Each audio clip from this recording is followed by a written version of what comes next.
कितना कष्ट भरा है वो महत्वपूर्ण नहीं है। महत्वपूर्ण ये है कि आपकी मंजिल क्या हो सकती है, और वो आपकी मंजिल है डायरेक्ट सेलिंग में। आप अगर अच्छी कंपनी के साथ में जुड़े हैं, और डॉक्टर सुरेखा भार्गव एक मैसेज अपने आप में ये दे रही है कि अगर उसमें टिके रहेंगे, आप कंसिस्टेंसी के साथ में काम करेंगे तो बहुत बेहतर कर सकते हैं। Thank you so much for sharing ma'am.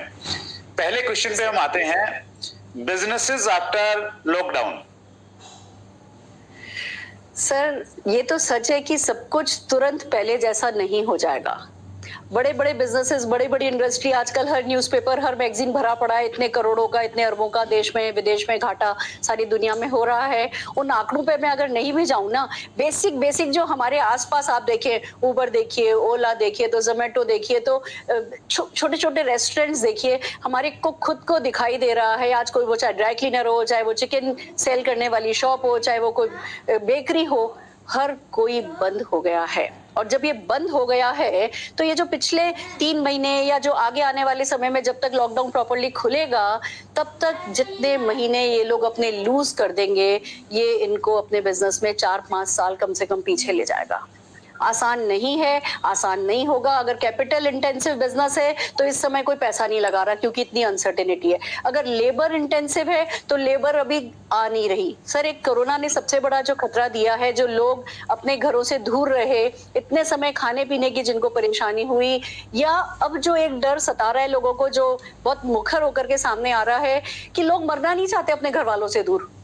सबसे बड़ा डर मजदूरों को ये लगता है कि भैया अपने गांव में रहो, अपने मिट्टी में रहो, कल को कुछ भी हुआ तो जो भी होगा अपने घर पे तो होगा, कहीं बाहर मिट्टी पलीत नहीं करनी। तो लेबर आसानी से आ नहीं रही है, लोग अपने घरों से आ नहीं रहे, अपने गांवों से आ नहीं रहे हैं, तो बिजनेसेस में नुकसान हुआ है और बढ़ता ही जाएगा।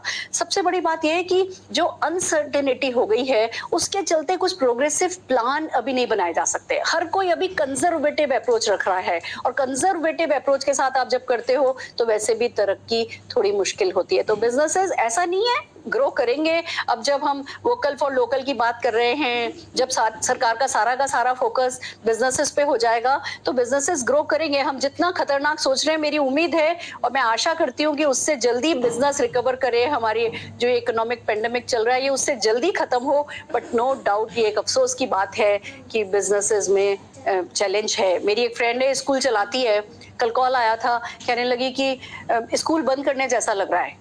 एक तरफ कह रहे हैं स्टूडेंट से फीस नहीं लो, दूसरी तरफ कह रहे हैं सैलरी कट नहीं करो। ये जो बिजनेसमैन है ना, इसके सिर पे तो दूधारी तलवार लटकी हुई है। मतलब लोग सोचते हैं जैसे बिजनेसमैन तो पेड़ पे पैसा उगाता है।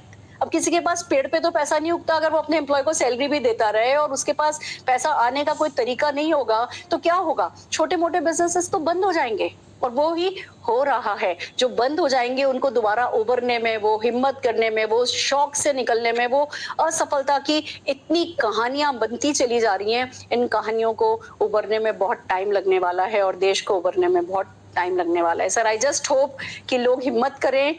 और जैसा कि अली बाबा के मतलब हमने सुना था कि उन्होंने कहा कि इस साल के अंत तक अगर आप जान बचा लो ना, वो भी प्रॉफिट है। मैं जब भी किसी को थोड़ा भी डाउन देखती हूँ, मैं कहती हूँ भैया जान बची है ना, वो प्रॉफिट है। पर अब हिम्मत करो, अब इस नेगेटिव साइकिल में नहीं जाते चले जाओ। जैसे ही पहला मौका मिले, हिम्मत करनी है, फिर से अपने आप को खड़ा करना है। खड़ा करेंगे तो बहुत कुछ होता चला जाएगा सर, फिर से सब उभर जाएगा। रिपोर्ट्स में हम ये बता रही हैं कि बहुत सारी जो इंडस्ट्रीज हैं वो उनके ऊपर में सबसे बड़ी मार पड़ने वाली है। स्पेशली अगर हम लोग हॉस्पिटैलिटी की बात करें, हम लोग ऑटो सेक्टर की बात करें, हम लोग जो हमारे इवेंट्स मैनेजमेंट की कंपनियां हैं, और जो मैरिज पैलेस हैं, और अगर हम लोग आगे हम लोग बढ़े, रेस्टोरेंट्स के बिजनेस पे भी इफेक्ट पड़ता हुआ इसका दिखाई देगा। सो ये जो बहुत सारे बिजनेसेस के लिए चैलेंजेस हैं, लेकिन अगर हम डायरेक्ट सेलिंग की बातचीत करें तो क्या लगता है डायरेक्ट सेलिंग के लिए ये एक अपॉर्चुनिटी हो सकती है?